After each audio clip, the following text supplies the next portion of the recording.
हमारे हो गए थे। नरेशन स्टार्ट करवा रही हूँ। नरेशन में से एक दो क्वेश्चन जरूर पेपर में आते हैं, इसीलिए आज मेरा टॉपिक क्या है, नरेशन है। नरेशन क्या होती है, एक स्टेटमेंट डायरेक्ट दी होगी तो उसको इनडायरेक्ट बनाना होता है, और पेपर में मोस्टली आती है डायरेक्ट दी होती है उसको इनडायरेक्ट बनाना होता है। इनडायरेक्ट का मतलब, इनडायरेक्ट दी है, अब मतलब क्या है डायरेक्ट और इनडायरेक्ट का। डायरेक्ट का मतलब है हम किसी को सीधी बात करते हैं, मैं आपको ये कह रहा हूं, ठीक है। इनडायरेक्ट में क्या करते हैं कि आपको मैं ये कह रहा हूं, इस तरह से उल्टी बात करते हैं। अगर मैं आपको डायरेक्ट कहूं कि मुझे एक गिलास पानी चाहिए, ठीक है, तो ये डायरेक्ट हो गई। अगर मैं आपको इनडायरेक्ट कहूं मुझे कुछ चाहिए, फिर आप पूछोगे क्या चाहिए, तो मैं कहूंगी पानी चाहिए। अगर मैं इनडायरेक्ट बात करूंगी तो उसको इनडायरेक्ट नरेशन बोला जाता है, और डायरेक्ट करूंगी तो डायरेक्ट नरेशन है, ठीक है। एक एग्जाम्पल देखते हैं, एग्जाम्पल से समझ में आएगा। डायरेक्ट स्पीच कह लो या नरेशन कह लो, बात बराबर है। जैसे I said to you, inverted comma शुरू, he is very good, he is very good. जहां पर सबसे पहले नरेशन में पहचान है इनडायरेक्ट की, एक तो कोमाज आएंगे और सेड टू आएगा। अगर कोई बात कोमा में कही गई है, इन्वर्टेड कोमास में कही गई है, तो वो डायरेक्ट है। और अगर वो इन्वर्टेड कोमास हटा दो, इसकी जगह दैट लगा दो, सेड टू को टोल्ड में कन्वर्ट कर दो, तो वो इनडायरेक्ट है, ठीक है। अगर मैं आपको कोई चीज इन्वर्टेड कोमास में कहूंगी तो वो डायरेक्ट है। कोई चीज इंपॉर्टेंट चीज कहूंगी तो वो इन्वर्टेड कोमास लगा के कहूंगी ना। और इनडायरेक्ट क्या कहूंगी, थोड़ा सा इन्वर्टेड कोमा हटा दूंगी, उसकी जगह दैट वगैरह लगा दूंगी, तो वो इनडायरेक्ट बन जाएगी, ठीक है। देखो, रिपोर्टिंग स्पीड जो काम चल रहा है, या स्टार्टिंग पार्ट्स ऑफ सेंटेंस को रिपोर्टिंग स्पीच कहा जाता है। माई फ्रेंड सेड टू तक क्या है हमारा, रिपोर्टिंग स्पीच है। उसके बाद जो इन्वर्टेड कोमास में उसको रिपोर्टेड स्पीच बोला जाता है। रिपोर्टिंग मतलब काम चल रहा है, जो काम चल रहा है।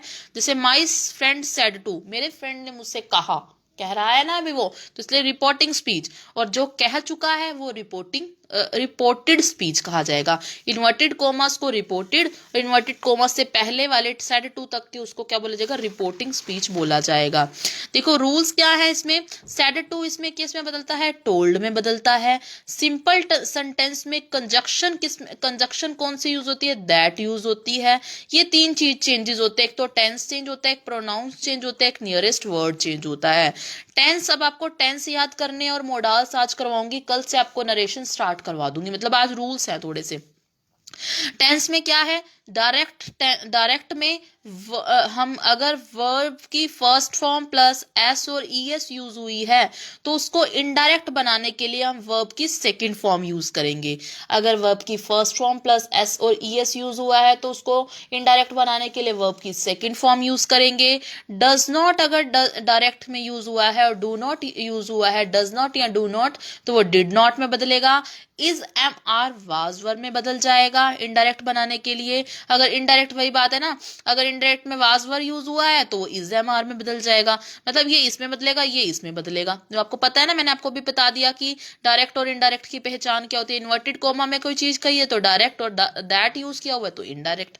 हैज, हैव और वर्ब की third form had verb third form में बदलेगी। हैज बीन और हैव बीन हैड बीन में बदलेगा। डिड नॉट किस में बदलेगा, हैड नॉट में बदलेगा। वर्ब की सेकंड फॉर्म हैड वर्ब की थर्ड फॉर्म में बदलेगी। इसके अलावा वाज वर्ब किस में बदलेगा, हैड बीन में बदलेगा। इज एम आर तो वाज वर्ब में बदलेगा, वाज वर्ब किस में बदलेगा, हैड बीन में बदलेगा।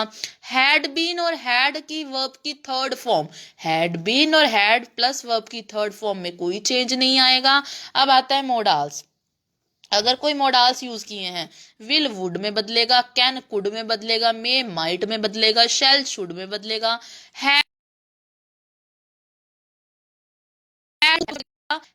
मस्ट किस में बदलेगा, तीन में, मस्ट में तीन चेंजेस हो सकते हैं, या तो कोई चेंज ना हो, या शुड हैव या वुड हैव में बदले, या हैज टू या हैव टू में बदले। ये अकॉर्डिंग टू सिचुएशन बदलेगा, जो मैं आपको धीरे धीरे सब बताऊंगी। पेपर में ये वाली चीजें बहुत पूछी गई हैं, तो आपने नरेशन अगर सॉल्व करनी है पेपर में तो आपको ध्यान से टॉपिक पढ़ने पड़ेंगे। दोबारा से एक बार बता देती हूँ, ये नरेशन है, डायरेक्ट और इनडायरेक्ट को बता दिया, रिपोर्टिंग स्पीच क्या होती है वो बता दिया, इसके अलावा रूल्स बता दिए। सेड टू टोल्ड में सिंपल सेंटेंस में कंजक्शन दैट में बदलेगी। टेंस, प्रोनाउन और नियरेस्ट वर्ब में चेंज आएगा, किस तरह से सेंटेंस बदलने हैं, टेंस बदलते हैं वो बताया। मोडाल्स किस तरह चेंज होंगे वो बता दिया मैंने आपको, ठीक है।